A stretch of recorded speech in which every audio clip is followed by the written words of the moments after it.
అధ్యక్షులు ఎల్లన్న గారు, అదేవిధంగా మన అధ్యక్షులు సీతారామయ్య ప్రధాన కార్యదర్శి మీ అందరికీ విప్లవ వందనాలు తెలియజేస్తున్నాం. వాస్తవానికి ఈరోజు చూస్తే ఏఐటీసీ 1920లో అంటే బ్రిటిష్ కాలంలోనే ఏర్పడినటువంటిది ఏఐటీసీ.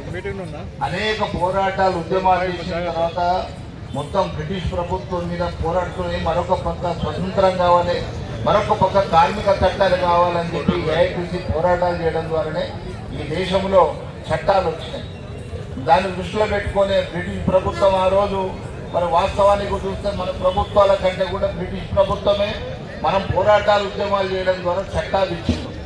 ఆ చట్టాలలో మనము బ్రిటిష్ ప్రభుత్వం మీద అదేవిధంగా భారత ప్రభుత్వాల మీద కూడా పోరాటాలు చేసి 44 కార్మిక చట్టాలని దేశంలో సాధించుకున్నాం. అన్ని చట్టాలు కూడా మీరందరూ డిమాండ్ చేసేటువంటి చట్టాలే అవన్నీ. మనం ఏమంటున్నాము, ప్రమాద నష్ట పరిహారం ఇవ్వాలి, ప్రావిడెంట్ ఫండ్ ఇవ్వాలి, ఈఎస్ఐ ఇవ్వాలి, గ్రాట్యుటీ ఇవ్వాలి, బోనస్ ఇవ్వాలనేటువంటి డిమాండ్లు ఇవి ఆల్రెడీ మనం చట్టాలు చేసినటువంటి ఆ చట్టాలను అమలు చేయించుకుంటున్నటువంటి సందర్భంలో ఈ దేశానికి మరి ఒక జనేశ్వరు అంటే 11 సంవత్సరాల క్రితం ఈ దేశానికి ప్రధానమంత్రి అయినటువంటి మోడీ గారు ఆ 44 కార్మిక చట్టాలను 4 కోడ్లు తెచ్చి ఆ 4 కోడ్లు కూడా కార్మిక వ్యతిరేకమైనటువంటివి, పెట్టుబడిదారులకు కార్పొరేట్ శక్తులకు మేలు చేసేందుకోసం ఉపయోగపడేటువంటి ఆ యొక్క కోడ్లను తీసుకొస్తే దాన్ని వ్యతిరేకిస్తూ ఇప్పటికే ఈ దేశంలో 27 సార్లు అన్ని కార్మిక సంఘాలు కలిసి సమ్మెలు చేసినాం. అయినా ప్రభుత్వం వెనుకడుగు చేస్తలేదు, దాన్ని అమలు చేయడానికే ప్రయత్నిస్తుంది. దాని ఉద్దేశం ఏంటంటే ఓడిపోయినటువంటి తన మిత్రులు ఏదైతే ఆదాని కానీ అంబానీ కానీ వాళ్ళ ఆస్తుని మరింత పెంచేందుకోసం ఈ దేశంలో మొత్తం కార్మిక వర్గాన్ని ప్రజల్ని దోపిడీ చేసి వాళ్ళ ఆస్తుల్ని మరింత పెంచేందుకోసం చేసినటువంటి ప్రయత్నాల్లో భాగమే దాన్ని దృష్టిలో పెట్టుకొని మనం అందరం కూడా పోరాటాలు ఉద్యమాలు చేస్తున్నటువంటి చరిత్ర ఉంది. అందుకోసమే ఈనాడు మనం ఇక కేంద్ర ప్రభుత్వం అట్లుంటే రాష్ట్ర ప్రభుత్వాలు కూడా అట్లనే ఉన్నాయి.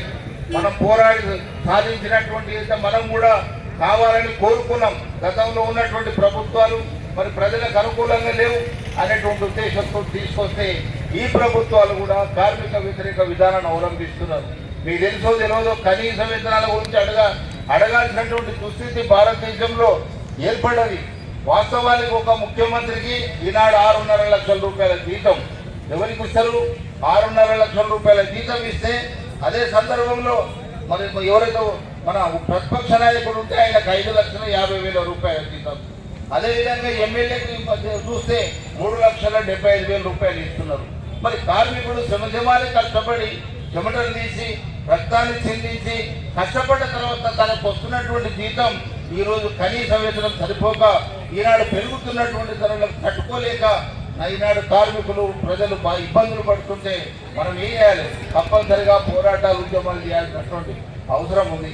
అందుకే ఇక్కడ మోడీ గారేమో ఆయన ఉన్నటువంటి చట్టాలను రద్దు చేసి కోడ్లు తెచ్చి ఆ కోడ్లను అమలు చేస్తా ఈ యొక్క కార్మిక హక్కుల్ని కాలరాస్తనేటువంటి ఒక నిరంకుశమైనటువంటి విధానాన్ని అవలంబిస్తున్నాడు. మన రాష్ట్ర ప్రభుత్వంలో కూడా మరి ఇక్కడ ఉన్నటువంటి ఆయన చూస్తున్నాం, కనీస వేతనం అంటే చట్టం ఉంది. 1948లో వచ్చింది చట్టం. మరి ఏ చట్టం ప్రకారం మధ్యాహ్నం భోజన కార్మికులకు కేవలం 3,000 రూపాయల జీతం ఇస్తున్నారని అడుగుతున్నాం. 3,000 రూపాయలు నెలకు. అదే సందర్భంలో కనీస వేతనాలు లేవు. ఈ విధంగా చూస్తే చట్టాలు ప్రావిడెంట్ ఫండ్ కానీ ఈఎస్ఐ కానీ లేదు. ఇలాంటి పద్ధతిలో మరి ప్రభుత్వాలు ప్రజలకు కార్మికుల వ్యతిరేకంగా పనిచేస్తున్నాయి. అందులో భాగంగానే మనం సింగరేణిలో పనిచేస్తున్నటువంటి కార్మిక వర్గం కూడా అనేక పోరాటాలు ఉద్యమాలు చేస్తున్నాం. చాలాసార్లు నేను పాల్గొన్నాం, ఊరేగింపులు చేసినాం, ధర్నాలు చేసినాం. హైదరాబాద్ కూడా వచ్చి హైదరాబాద్లో మన హెడ్ ఆఫీస్ దగ్గర కూడా ధర్నాలు చేసి ఈ ప్రభుత్వానికి మనం మెమోరాండం ఇచ్చిన ఈ యొక్క యజమాన్యం మొండి యజమాన్యం ఉన్నది, అది తన విధానాన్ని కొనసాగిస్తున్నటువంటి పద్ధతిలో మనకు వ్యతిరేకంగా ఉంటుంది. కాబట్టి దానికి వ్యతిరేకంగా పోరాటాలు ఉద్యమాలు చేయాల్సినటువంటి అవసరం ఉన్నది.